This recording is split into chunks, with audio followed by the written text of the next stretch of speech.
प्रसादी कि गंगा मैया के प्रसादी। चलो अब गंगा ना नहीं तो का भाई, कम से कम प्रसादी तो खाए के मिला था। आप हमनों को दें ना।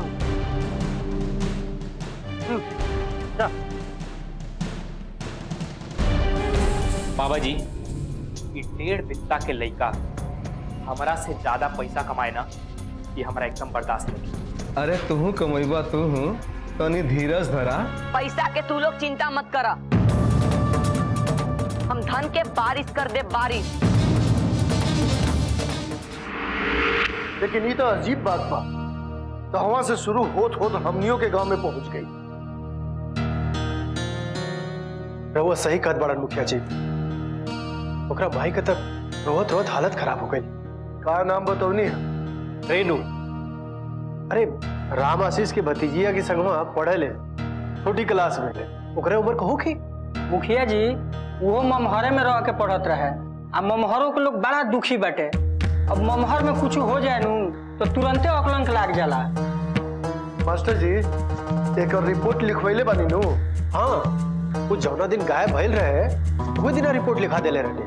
बताई, स्कूल से घर जात बच्ची के उठा लेता लोग। जरूर एक गांव पर कोनो गिरोह के नजर पड़ गई बा। गिरोह के बारे में जल्दी कुछ ना कल गई हूँ तो कुछ ना कुछ अनहोनी हो जाए के पूरा चांस बा। काका हमरा ते में कोनो बहुते बड़का भारी साजिश बुझाता, कोनो लड़किया के पते नहीं खे लागत। ये चिंता के विषय बा। पता ना पुलिस दरोगा का करा था। दरोगा का करी, यह में वो कनियों के कुछ मिली भगत हो सकेला। ठीक कहते नहीं बुलंद काका, बिना इ लोग के मिलले कुछ नहीं के हो सकत। बताई, आज 10 दिन हो गई कांड भइला, भइल कि ना? आज ले पुलिस दरोगा का कैलस रोगे बताई। मुखिया जी एगो बात पर ध्यान देने हरुआ है, वो लड़की एजा महारा में रह के पढ़तिया, और ददाहरा के कोनो पटीदार भी तो ये काम कर सकेला अपन दुश्मनी साधे खातिर ओकरा के उठोइले होके। मास्टर जी रुआ एगो काम करी, बड़ क्लास में पढ़े वाला लड़का के एगो गोल बनाई ताकि स्कूल के आसपास भटके वाला पर वो ध्यान दे सके। बाकी जौन लड़किया सब गायब हो तारी सो वो में हमरा एक गिरोह के काम लगता। रामाशीष एकरा के तनी गंभीरता से सोचा। 10 दिन से बच्चियन गायब हो रहा बाड़ी सन, कि मजाक के विषय थोड़ी बात। सब केहू मिल बांट के ध्यान दी तबे इस समस्या से छुटकारा मिल सकेला। गिरोह चाहे कहीं के भी होके, लेकिन ओकरा इस क्षेत्र के पूरा जानकारी बा।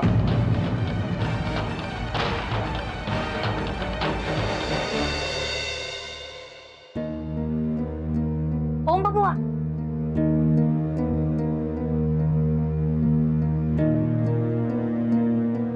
पता बा रउआ से एगो बात कहे के रहे। बोला। ईश्वरवा न जाने कौन ऐसा काम धंधा करता कि रात दिन इतना इतना रुपया ला करके अपने महतारी के देता। एक काल तो 2500 रुपया ला करके वो अपने महतारी के दहलत से। अच्छा बा, आज ललाइन के 10,000 रुपया दे के कहा था कि हम अपन कर्जा छुड़ावे खातिर देत बानी। न जाने वो कहाँ से इतना रुपया ला रहल बा। तो पता ना, लेकिन आजकल शादी बहुत सीख रहल बा। अरे पूछी मत, जितना पैसा नहीं आवत ओकरा लगे ओसी ज्यादा तो ओकरे अंदर ऐठन आ गइल बा। भूल जाई, औकात के था पता लगी ना सब भूल जाई। अरे ओकरा लगे ढेर पैसा आ जाई ना तो केहू के ना बुझी, सबका अपने तरहत्ती पे रखी।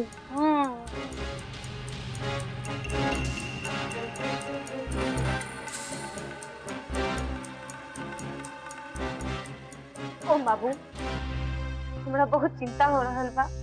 ईश्वर ऐसा कवन काम कर रहल बा जेमे ओकरा इतना पैसा मिलत बा। जब चाहे जितना चाहे उतना पैसा ले आ रहल बा घर में। हमरा बहुत चिंता हो रहल बा ओम बाबू।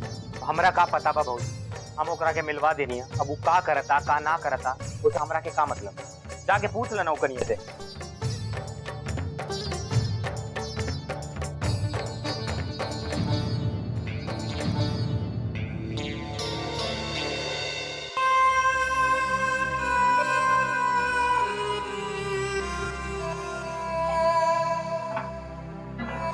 बाबू, आज ही रस्सी पार करे के कसम वापस ले लेना।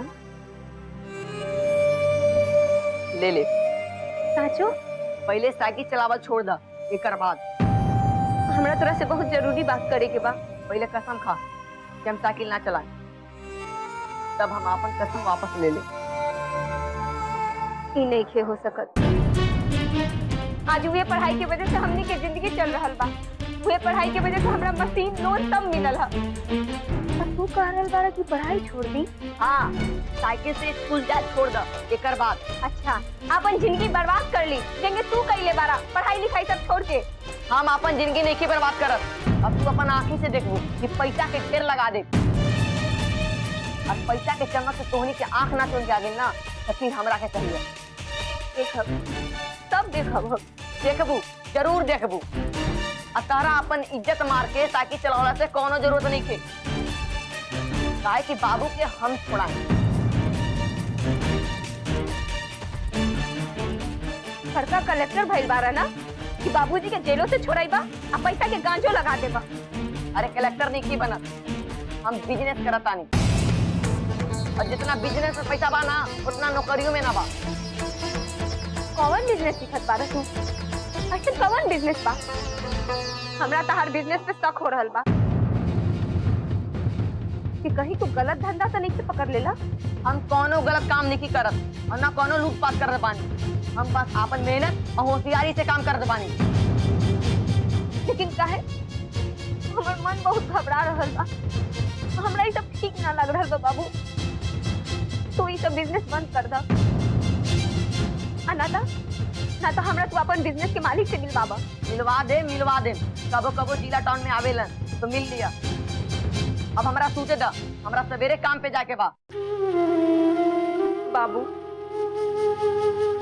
ऐसा कोनो काम मत करिया जैसे तोरा माई अब बाबू के मुंह पर कालिक उतार जा।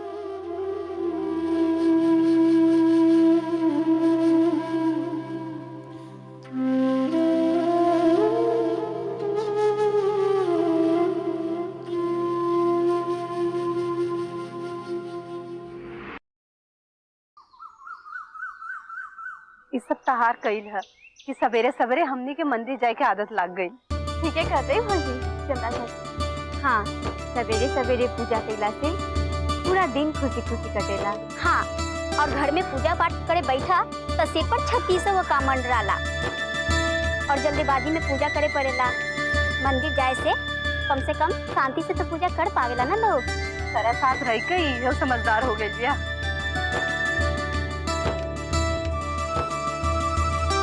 अरे मीनू कहाँ बिया? ए बुच्ची, ए बुच्ची, बुच्ची,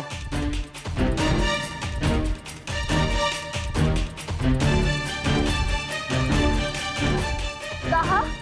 ना कुछ नहीं, हम रास्ता पूछ रहे लिए, रास्ता सीधा पकड़ब गइल बा। हाँ,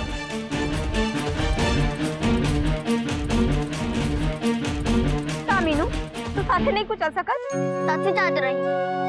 जब से तोरा मोबाइल मिलल बा तू दिन भर ऐसे खेलत रहेलू। हाँ, वो तो खेत रही सांप बना। वो आदमी आके हमसे पूछला तम हार गई नी। तका तोरा केहू रोक के कुछ पूछी तो तू बतावे लगबे? बेटा, तोरा मालूम बा ना आजकल सब लड़की उठावे वाला घूमत बारन सन। तू हो ना भौजी, बड़ा डरपोक बाड़ू हो। हाँ, सलवार कमीज पहन के देखिए तू मत भूलना, ना तो लड़की समझ के उठा ले जाई है। हाँ दादा, हमरा बहुत डर लगे। पता ना कि चोर बा कि चोर नहीं के। चोर होके जा डाकू, हमरा के केहू से ना डर लागे ना। अच्छा जल्दी चला मंदिर, पूजा के घर भी जाएगा बना। चलो। बताई बाबा जी, का काम बा? हम अपन बहुत जरूरी काम छोड़ के आइल बानी। धीरज धरा बचवा, धीरज धरा। आवत देर ना भइल, जाके बात करत तोड़ा। जरूरी काम बा। एगो बहुत बड़ा काम आवे वाला बा, बहुत बड़ा। लेकिन ये काम केहू एके आदमी के करे के हुई। कौन काम? बतावा तानी धीरज धरा। ये काम कोनो राज्य के अंदर के ना हो, ये काम देश के बहरे नेपाल भेजे वाला हो। ये काम खातिर कोनो लड़का चाहिए।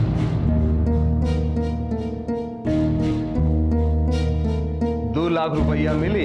2 लाख? तू चारों लोगन तो हमारा के बहुत प्रिय बड़ा, लेकिन ये काम तो केहू एके के देवे के पड़ी ना। खखनू के दे दी। हाँ भैया, हम देव रहुआ के कमीशन। भैया हम तुम कमीशन। हाँ भैया हम तुम्हारा कमीशन दे। और किशोर? बाबा हमार काम करूँगा मालूम बा, और वैसे भी हमार कमाई से केहू के 1 फूटी कौड़ी कमीशन ना मिली, चाहे हमारा काम मिली या ना।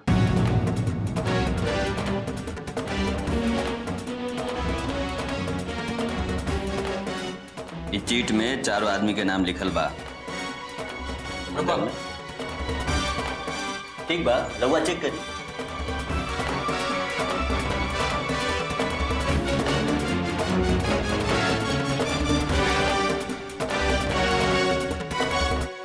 ले लिया महाराज।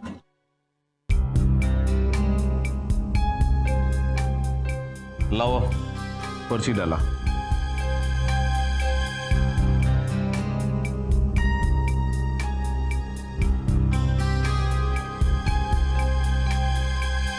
ला पर्ची निकाला।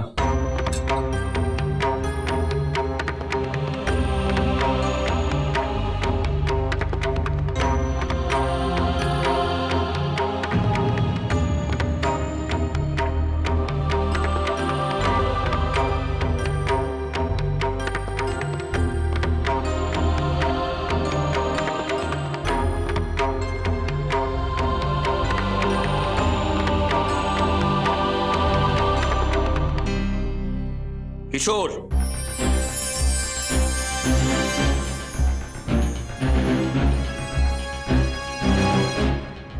बम बम बोले।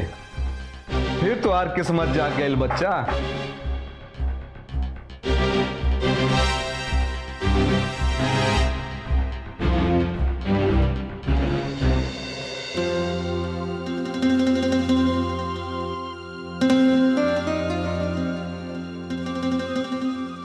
भौजी हम पिछवा से तनी अड़हुल के फूल ले आई ना, रहे दा।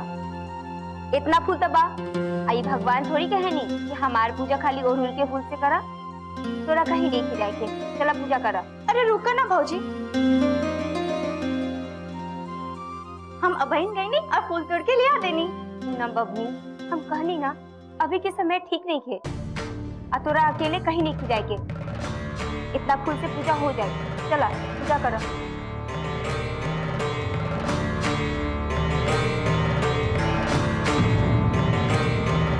मीनू का कर रहल बारू तू? आइबू कि नहीं?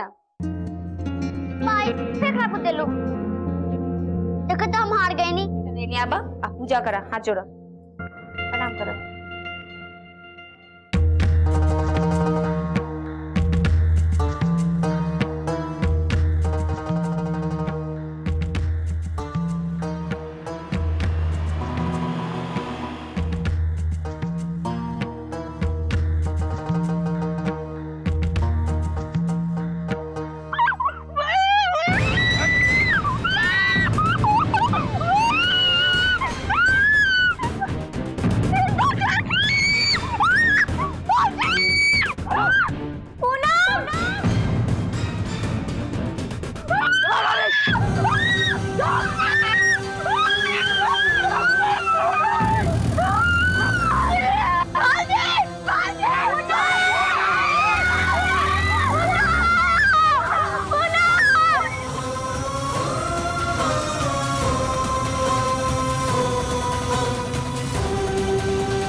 दादा सब कुछ लुटा गई दादा।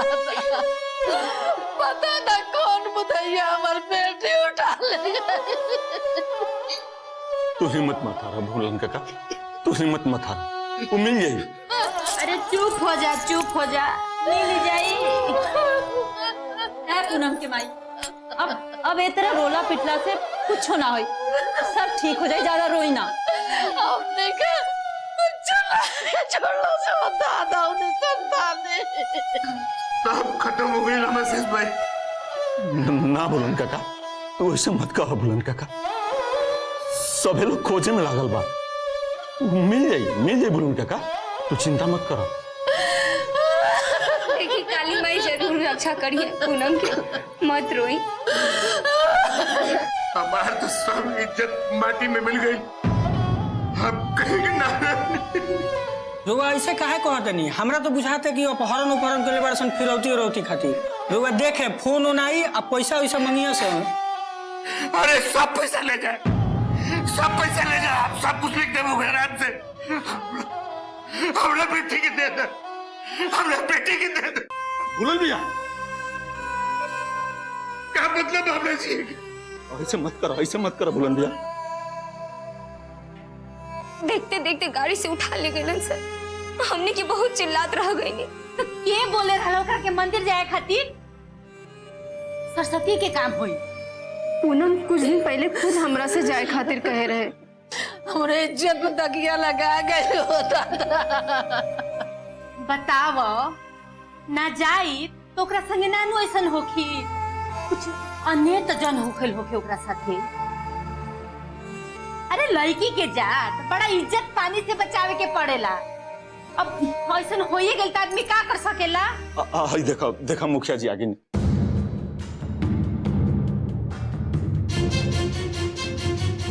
दरोगा जी से बात हो गई, पुलिस छानबीन में लागल भी है। दरोगा जी खुदे बस अवही वाला बना। रउआतरे दिन से मुखिया जी हमरा के कहत रहे, लेकिन हमरा हुआ बात पर कौनो ध्यान न देनी। आज हमरा ऊपर उठित गए, हमरा जवान बेटी के उठा के ले गए। देखिए बुलंद जी, रोई मत, ईश्वर चाहिए तो सब कुछ ठीक हो जाए। ईश्वर के घर में देर होखेला, अंधेर नहीं होगा। ये गांव के बारे में जौने चीज का डर रहा है, आखिर उपाय भाई। बुलंद भाई, अरे का बच्चा नियर है, एकदम हरकत कर। चुप रहा। मुखिया जी तनी दियरा ओरी भी पता होई तू लड़की के उठा के ले जाला सन बियाह हुआ करे खातिर। सकूल बिना नाथ पगहा वाला बात ना कहे के चाहिए, समय देख के बोले के चाहिए, कुछ ना बोले के। मुखिया जी हम तो बस हो गई, चुप रहा।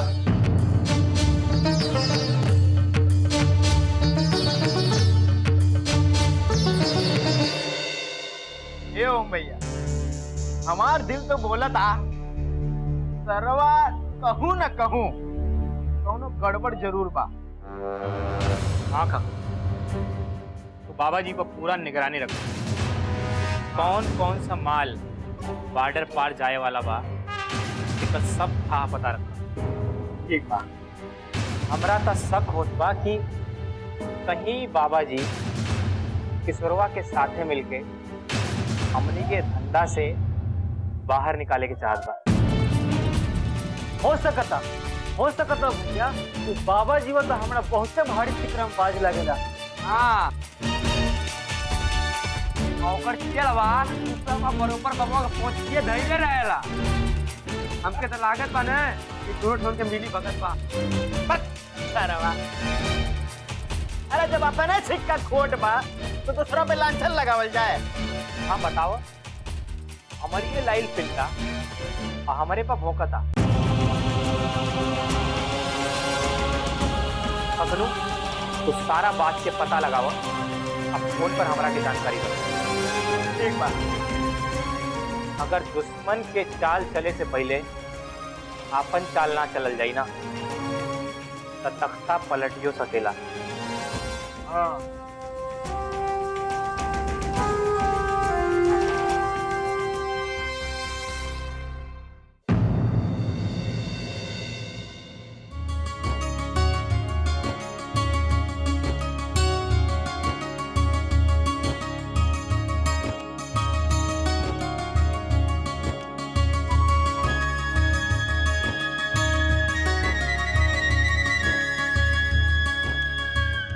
हमरा तो विश्वास नहीं हो कि किशोरबा रउआ के छुड़ा के ले आई।